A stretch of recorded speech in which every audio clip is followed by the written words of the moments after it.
Ouais, c'est les potes, aujourd'hui on sait tous pourquoi on est là, c'est le 8 mars et c'est la journée des droits internationaux des femmes. On sait qu'à la RATP, les femmes enceintes, on voit comment ils sont un peu maltraités.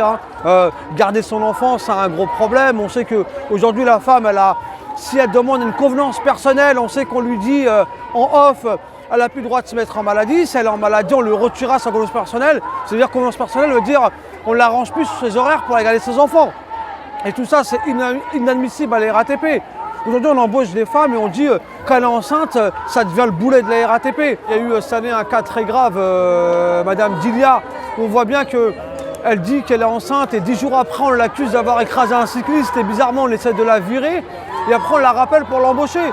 On voit bien qu'elle perd deux jumeaux et que la RATP, on sait que c'est une omerta. Et sans l'avoir médiatisé, personne n'est au courant de ces affaires-là.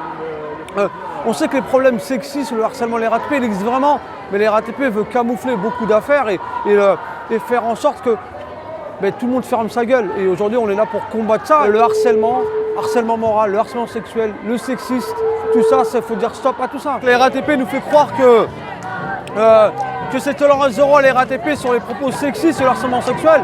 On voit bien que c'est faux. Les enquêtes, on ne sait jamais où ça aboutit. On ferme les yeux, on déplace les gens dans des bureaux à Bercy et on n'a jamais de retour. Les cas de harcèlement, des propos sexistes qu'il y a les RATP, qu'on essaie de camoufler à longueur de journée. Et ça, il faut dire stop à tout ça. Le travail précaire, les femmes précaires, on voit bien les femmes précaires en banlieue, comment c'est une galère pour eux pour trouver un travail. Je prends un exemple sur Playel où on était intervenu, où une femme a juste réclamé un casier sur la société Elior. On apprend que 2 semaines après, ils lui ont rompu son contrat.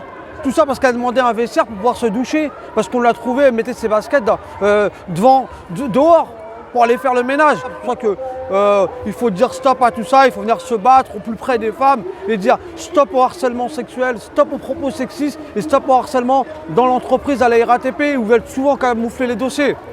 Et on se bat et on va se battre jusqu'au bout pour que les femmes ont plus de droits. On a une PDG, soi-disant c'est une femme, elle devrait se battre au plus près des femmes. On voit bien qu'elle n'en a rien à carrer. On voit qu'il y a beaucoup de directrices de centre, c'est des femmes, mais ils n'en ont rien à carrer des femmes. Leur seul but, c'est quoi? C'est que les gens roulent, que la femme doit rouler, rien à foutre qu'ils ont des gosses ou pas. Nous demandons que toutes les femmes qui ont les RATP, on leur donne des convenances personnelles, qu'on leur met les horaires par rapport à leurs enfants et non faire un chantage que s'ils se mettraient en maladie, on leur retirera leur convenance personnelle. On est là pour combattre le sexisme, le harcèlement, les RATP et on ne le combat pas juste avec une affichette. Les RATP, c'est un service public.